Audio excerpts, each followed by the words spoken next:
ಶ್ರೀ ಗುರುಭ್ಯೋ ನಮಃ. ಹರಿ ಓಂ. ಎಲ್ಲ ನನ್ನ ಆತ್ಮೀಯ ಸಹೃದಯಿ ಜ್ಯೋತಿಷ್ಯ ವೀಕ್ಷಕರಿಗೆ ಜ್ಯೋತಿಷಿ ವಾಸ್ತುತಜ್ಞ ಡಾಕ್ಟರ್ ವಿಶ್ವನಾಥ್ ಭಾಗವತ್ ಮಾಡುವಂತಹ ನಮಸ್ಕಾರಗಳು, ವಂದನೆಗಳು. ಸ್ನೇಹಿತರೆ, 2024 ಆಗಸ್ಟ್ ತಿಂಗಳು ಧನುಸ್ಸು ರಾಶಿಯ ಭವಿಷ್ಯವನ್ನು ನೋಡ್ತಾ ಹೋಗೋಣ. ಗ್ರಹಸ್ಥಿತಿಗಳನ್ನ ನೋಡ್ತಾ ಹೋಗೋಣ.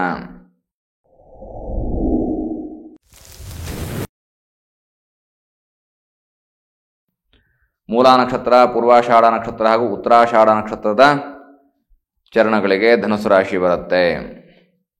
ನೋಡಿ, ಗ್ರಹಸ್ಥಿತಿಗಳು ಧನುಸ್ಸು ರಾಶಿ ಮತ್ತು ಧನುರ್ಲಗ್ನಕ್ಕೆ ಶನಿ 3ನೇ ಮನೆಯಲ್ಲಿ ಅಂದರೆ ಕುಂಭರಾಶಿಯಲ್ಲಿದ್ದಾರೆ, ರಾಹು 4ರಲ್ಲಿ ಮೀನರಾಶಿಯಲ್ಲಿ, ಗುರು 6ರಲ್ಲಿ, ಕುಜ ಷಷ್ಠಮದಿಂದ ಸಪ್ತಮಕ್ಕೆ ಹೋಗ್ತಾರೆ, ವೃಷಭದಿಂದ ಮಿಥುನಕ್ಕೆ ಹೋಗ್ತಾರೆ. ಅದೇ ರೀತಿಯಾಗಿ ರವಿ 9ನೇ ಮನೆಯಲ್ಲಿ ಭಾಗ್ಯಸ್ಥಾನದಲ್ಲಿ, ಬುಧ 9ರಿಂದ 8ಕ್ಕೆ ಬರ್ತಾರೆ, ರವಿ ಸ್ವಸ್ಥಾನದಲ್ಲಿದ್ದಾರೆ, ಬುಧ 9ರಿಂದ 8ಕ್ಕೆ ಬರ್ತಾರೆ, ಶುಕ್ರ 9ರಿಂದ 10ನೇ ಮನೆಗೆ ಹೋಗ್ತಾರೆ, ಇನ್ನು ಕೇತು 10ನೇ ಮನೆ ಕರ್ಮಸ್ಥಾನದಲ್ಲಿರ್ತಾರೆ. ಇದು ಗ್ರಹಸ್ಥಿತಿಗಳು.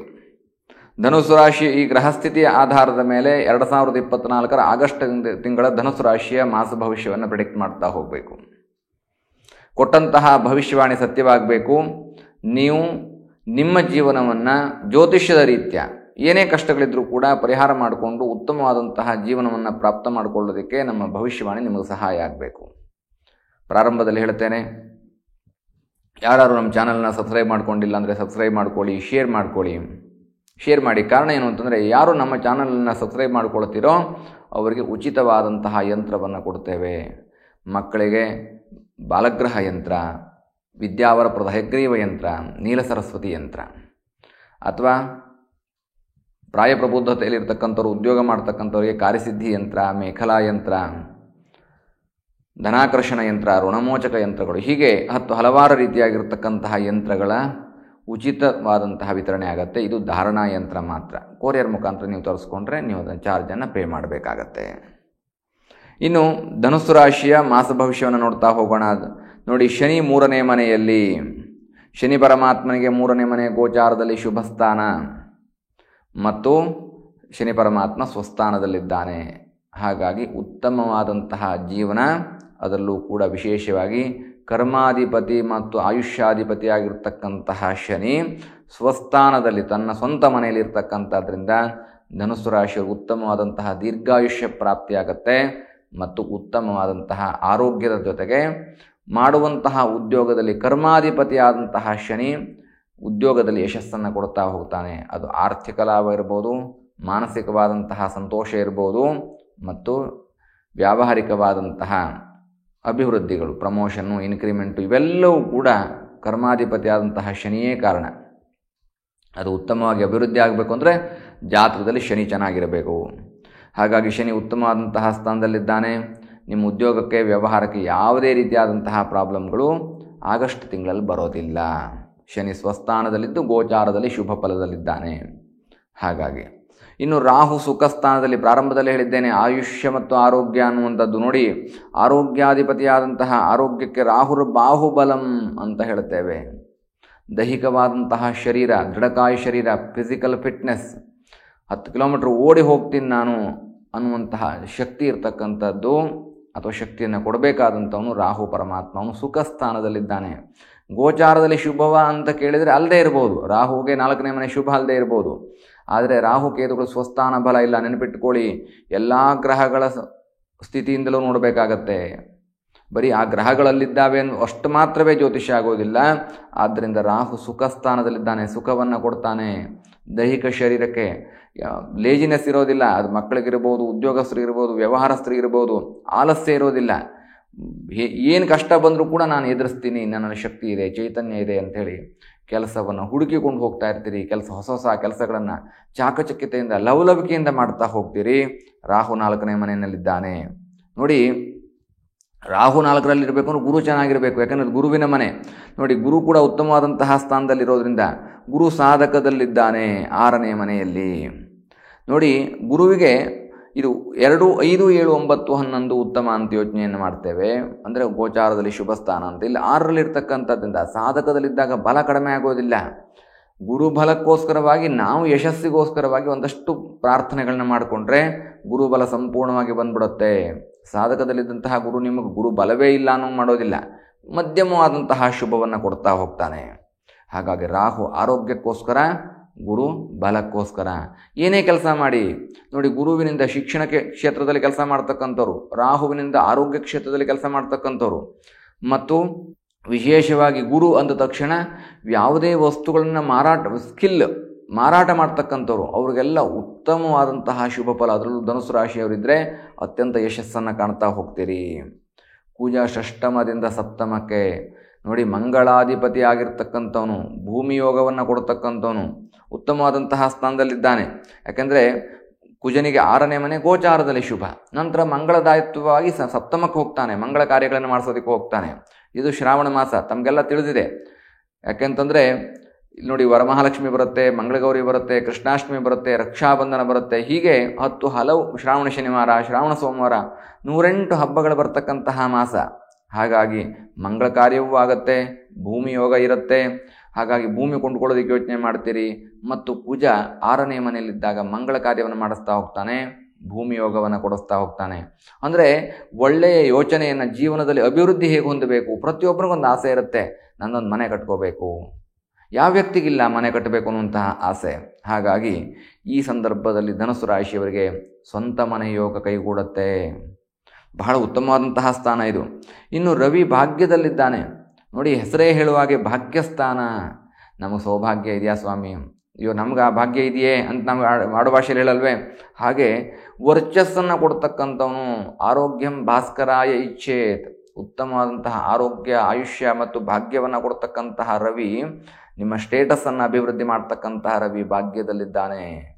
ಧನುಸು ರಾಶಿಯವರಿಗೆ ಭಾಗ್ಯದಲ್ಲಿರ್ತಕ್ಕಂತಹ ರವಿ ಉತ್ತಮವಾದಂತಹ ಸ್ಟೇಟ್ಮೆಂಟ್ ಅಥವಾ ಸ್ಟೇಟಸ್ ನೋಡಿ, ನಿಮ್ಮನ್ನು ಯಾರು ನೋಡಿದ್ರೆ ಉತ್ತಮ ಸ್ಟೇಟ್ಮೆಂಟ್ ಕೊಡ್ತಾರೆ, ಕೆಟ್ಟ ಮಾತುಗಳನ್ನು ಆಡೋದೇ ಇಲ್ಲ. ಅಂದರೆ ನಿಮ್ಮ ನೋಡಿದ ತಕ್ಷಣ ವ್ಯಕ್ತಿ ಆಕರ್ಷಿತರಾಗ್ತಕ್ಕಂತಹ ಯೋಗ ಇದೆ. ಮತ್ತು ನಿಮ್ಮ ವರ್ಚಸ್ ಹೆಚ್ಚಾಗತ್ತೆ, ಸ್ಟೇಟಸ್ ಅಭಿವೃದ್ಧಿ ಆಗತ್ತೆ. ಬುಧ ಭಾಗ್ಯದಿಂದ ಅಷ್ಟಮಕ್ಕೆ ಬರ್ತಾನೆ ನೋಡಿ, ಬುಧನಿಗೆ 8ನೇ ಮನೆ ಶುಭ. ಭಾಗ್ಯದಲ್ಲಿರ್ತಕ್ಕಂತಹ ಬುಧ ಗೋಚಾರದಲ್ಲಿ ಶುಭ ಸ್ಥಾನಕ್ಕೆ ಬರ್ತಾನೆ. ಇಂತಹ ಶುಭ ಫಲಗಳು ಇನ್ಯಾರಿಗೆ ಸಿಗತ್ತೆ, ಇನ್ಯಾವಾಗ ಸಿಗತ್ತೆ ನೋಡಿ. ಯಾವಾಗಲೂ ಹೇಳ್ತಾ ಇದ್ರಿ ಧನುಸು ರಾಶಿಯವರು, ನನಗೆ ಕಷ್ಟ ಮುಗಿಯೋದೇ ಇಲ್ಲ, 7.5 ಮುಗಿದ್ಮೇಲೆ ಕಷ್ಟ ಪರಿಹಾರ ಆಗತ್ತೆ ಅಂತಂದ್ರಿ. ಆದರೆ ಇಷ್ಟು ದಿನವೂ ನನಗೆ ಕಷ್ಟ ಪರಿಹಾರ ಆಗಿಲ್ಲ ಅಂತ ಹೇಳಿದ್ರಲ್ವ. ಆದರೆ ಈಗ ನೋಡಿ, ನಿಮಗೆ ಭಾಗ್ಯದಲ್ಲಿ ಬುಧ ವಕ್ರಿಯಾಗಿ ಅಷ್ಟಮಕ್ಕೆ ಬರ್ತಾನೆ. ವಕ್ರಿಯಾಗಿ ಬಂದರೂ ಕೂಡ ಗೋಚಾರದಲ್ಲಿ ಶುಭ ಫಲವನ್ನು ನೀಡ್ತಾ ಹೋಗ್ತಾನೆ. ಯಾಕೆಂದರೆ 8ನೇ ಮನೆ ಅವನಿಗೆ ಶುಭವಾದಂತಹ ಸ್ಥಾನ, ಬುಧನಿಗೆ ಬಹಳ ಉತ್ತಮವಾದಂತಹ ಸ್ಥಾನ. ಆದ್ದರಿಂದ ಬುದ್ಧಿಯಲ್ಲಿ ತೆಗೆದುಕೊಳ್ತಕ್ಕಂತಹ ತೀರ್ಮಾನಗಳಲ್ಲಿ ಒಳ್ಳೊಳ್ಳೆ ವಿಚಾರಗಳನ್ನು ಯೋಚನೆ ಮಾಡ್ತಾ ಹೋಗ್ತೀರಿ.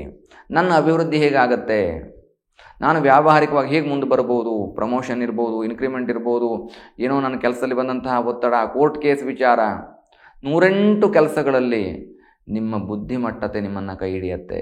ನೀವು ಆಡುವಂತಹ ಮಾತುಗಳು ಅನವಶ್ಯಕವಾಗಿ ಸಿಟ್ಟು ಮಾಡಿಕೊಳ್ಳೋದಿಲ್ಲ, ತಪ್ಪು ನಿರ್ಧಾರಗಳನ್ನು ತೆಗೆದುಕೊಳ್ಳೋದಿಲ್ಲ, ಏನೇ ಮಾತನಾಡೋದಾದರೂ ಯೋಚನೆ ಮಾಡಿ ಮಾತನಾಡ್ತೀರಿ.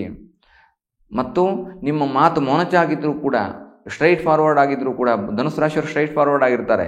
ಅಂದರೆ ಮನಸ್ಸಿನಲ್ಲೊಂದು ಹೊರಗಡೆ ಒಂದು ಇರೋದಿಲ್ಲ, ಕಲ್ಮಶ ಇರೋದಿಲ್ಲ. ಆದರೂ ಕೂಡ ಇಲ್ಲಿ ನೀವು ತುಂಬ ತೂಕಬದ್ಧವಾದಂತಹ ಮಾತನಾಡ್ತೀರಿ. ಮಾತಿನಲ್ಲಿ ತೂಕ ಇರಬೇಕು, 4 ಜನ ಒಪ್ಪಿಕೊಳ್ತಕ್ಕಂತಹ ಮಾತನಾಡಬೇಕು.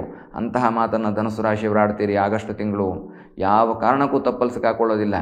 ಯಾಕೆಂದರೆ ಒಂದು ಸಲ ತಪ್ಪಲ್ಲಿ ಸಿಕ್ಕಾಕೊಂಡ್ಬಿಟ್ರೆ ಅದನ್ನು ಸರಿ ಮಾಡ್ಕೊಳ್ಳೋದಕ್ಕೆ 1-2 ತಿಂಗಳುಗಳು ಬೇಕಾಗತ್ತೆ. ಆ ಸಂಬಂಧಗಳು ಹಳಸು ಹೋಗಿರುತ್ತೆ, ಏನೋ ಮನಸ್ಸು ಹೊಡೆದು ಹೋಗಿರುತ್ತೆ, ಮತ್ತು ಅದನ್ನು ಪ್ಯಾಚಪ್ ಮಾಡೋದಕ್ಕೆ.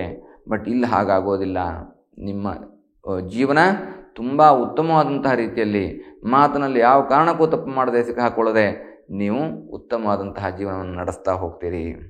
ಶುಕ್ರ ಭಾಗ್ಯದಿಂದ ಕರ್ಮಸ್ಥಾನಕ್ಕೆ ಹೋಗ್ತಾನೆ.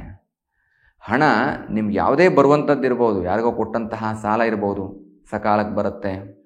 ನೀವು ಉದ್ಯೋಗ ಮಾಡುವಂತಹ ಕ್ಷೇತ್ರದಲ್ಲಿ ನಿಮಗೆ ಅತ್ಯಂತ ಹೆಚ್ಚು ಲಾಭದಾಯಕವಾದಂತಹ ಜೀವನ, ಅಂದರೆ ಎಕನಾಮಿಕಲ್ ಗ್ರೋತ್ ಕೂಡ ಆಗುತ್ತೆ. ವಸ್ತುವನ್ನು ಮಾರಾಟ ಮಾಡ್ತಿದ್ದೀರಿ ಅಂತಂದರೆ ಬೆಳಗ್ಗೆ ತೆಗೆದುಕೊಂಡು ಹೋದಂತಹ ವಸ್ತು ಸಾಯಂಕಾಲದೊಳಗೆ ಸಂಪೂರ್ಣವಾಗಿ ನಿಮಗೆ ಮಾರಾಟ ಆಗುವಂಥದ್ದು.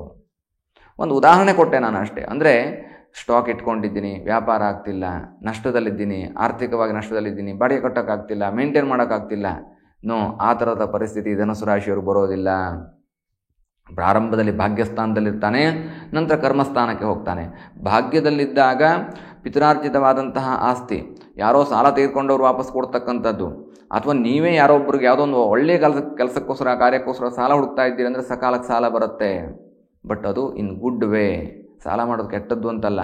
ನಮಗೆ ಅವಶ್ಯಕತೆ ಇದ್ದಷ್ಟು ಎಷ್ಟು ತೀರಿಸ್ಲಿಕ್ಕೆ ಸಾಧ್ಯವದೆಯೋ ಅಷ್ಟನ್ನು ಮಾತ್ರ ಸಾಲ ಮಾಡ್ಕೋಬೇಕು. ಅಂತಹ ಯೋಗ ಕೂಡ ಭಾಗ್ಯದಲ್ಲಿ ಶುಕ್ರ ಇದ್ದಾಗ ನೀವೇನು ಅಂದ್ಕೊಳ್ತಿರೋದಾಗತ್ತೆ ವ್ಯವಹಾರ ಉದ್ಯೋಗ ಕ್ಷೇತ್ರಗಳಲ್ಲಿ. ನಂತರ ಕರ್ಮಸ್ಥಾನಕ್ಕೆ ಹೋಗ್ತಾನೆ ನೋಡಿ. ಭಾಗ್ಯದಲ್ಲಿದ್ದಾಗ ಆಸ್ತಿ ಪಾಸ್ತಿ ಬರುವಂಥದ್ದು, ನಿಮ್ಮ ಹಕ್ಕಿರ್ತಕ್ಕಂಥದ್ದು ಇದೆಲ್ಲ ನಿಮಗೆ ಬರ್ತಾ ಹೋಗುತ್ತೆ. ನೀವು ಕೊಟ್ಟಂತಹ ಹಣ ಅಥವಾ ನಿಮ್ಗೆ ಯಾರೋ ಕೊಡಬೇಕಾಗಿರ್ತಕ್ಕಂಥ ಹಣ ಅಥವಾ ನಿಮ್ಮ ಹಕ್ಕಿರ್ತಕ್ಕಂತಹ ಹಣ, ಆಸ್ತಿ ಇವೆಲ್ಲವೂ ಭಾಗ್ಯದಲ್ಲಿ ಬರುತ್ತೆ. ಕರ್ಮಸ್ಥಾನಕ್ಕೆ ಹೋದ್ಮೇಲೆ ಇದೆಲ್ಲ ವ್ಯವಹಾರದಲ್ಲಿ ಅಭಿವೃದ್ಧಿ ಆಗುತ್ತೆ.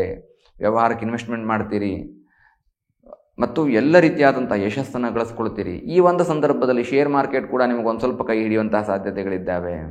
ಯಾಕೆಂದರೆ ಗುರು ಉತ್ತಮವಾದಂತಹ ಸ್ಥಾನದಲ್ಲಿರೋದ್ರಿಂದಾಗಿ ಗುರುವಿನಿಂದ ತುಂಬ ಒಳ್ಳೆಯ ಉತ್ತಮವಾದಂತಹ ಫಲವನ್ನು ನೀವು ಪಡೆದುಕೊಳ್ತೀರಿ. ಗುರು ಅನುಗ್ರಹ ಒಂದು ಸ್ವಲ್ಪ ಬೇಕಾಗುತ್ತೆ.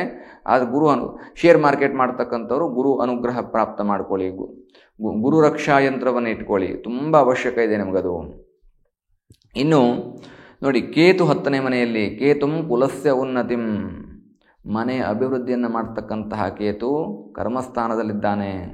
ಹಾಗಾಗಿ ಉದ್ಯೋಗ ವ್ಯವಹಾರ ಕ್ಷೇತ್ರ ಹೊಸದಾಗಿ ಉದ್ಯೋಗ ಹುಡುಕ್ತಕ್ಕಂಥವ್ರು ಉದ್ಯೋಗ ಲಾಭ ಇದೆ. ಯಾರು ಉದ್ಯೋಗ ಹುಡುಕ್ತಾ ಇರ್ತೀರೋ, ವ್ಯವಹಾರಗಳನ್ನ ಮಾಡಲಿಕ್ಕೆ, ಹೊಸ ವ್ಯವಹಾರಗಳನ್ನ ಮಾಡಲಿಕ್ಕೆ ಪ್ರಾರಂಭ ಮಾಡಬೇಕು. ಈಗ 1 ತಿಂಗಳು ನೀವು ಖಾಲಿ ಬಿಟ್ಟಿದ್ರಿ ಆಷಾಢ ಅನ್ನುವಂತಹ ಕಾರಣಕ್ಕೆ, ಇಲ್ಲಿ ಶ್ರಾವಣ ಪ್ರಾರಂಭ ಆಯಿತು. ಹೊಸ ಹೊಸ ಉದ್ಯೋಗಗಳಿಗೆ ಇಲ್ಲಿ ಪ್ರಾರಂಭ ಸಿಗ್ತಾ ಹೋಗುತ್ತೆ, ವ್ಯವಹಾರಗಳಿಗೆ ಪ್ರಾರಂಭ ಸಿಗ್ತಾ ಹೋಗುತ್ತೆ. ತೆಗೆದುಕೊಳ್ತಕ್ಕಂತಹ ತೀರ್ಮಾನಗಳು ಸತ್ಯವಾಗುತ್ತೆ.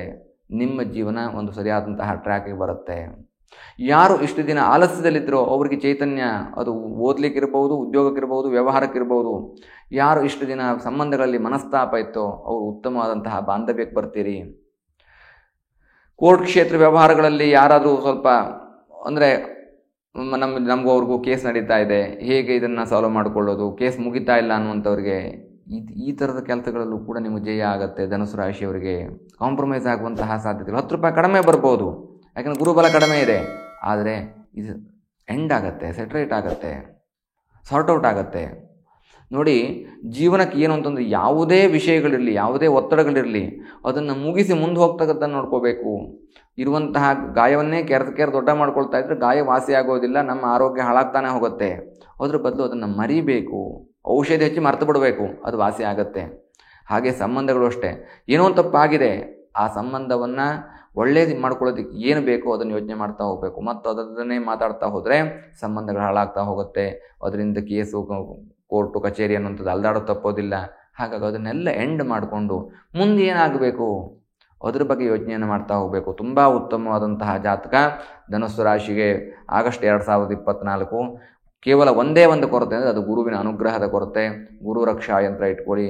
ಗುರುವಾರ ರಾಯರ ಮಠ, ದತ್ತಾತ್ರೇಯರ ದರ್ಶನ, ದಕ್ಷಿಣಾಮೂರ್ತಿಗಳ ದರ್ಶನ ಮಾಡಿ ಸ್ತೋತ್ರಗಳನ್ನ ಹೇಳ್ಕೊಳ್ಳಿ. ತುಂಬ ಉತ್ತಮವಾದಂತಹ ಜೀವನವನ್ನು ಪ್ರಾಪ್ತ ಮಾಡಿಕೊಳ್ತೀರಿ.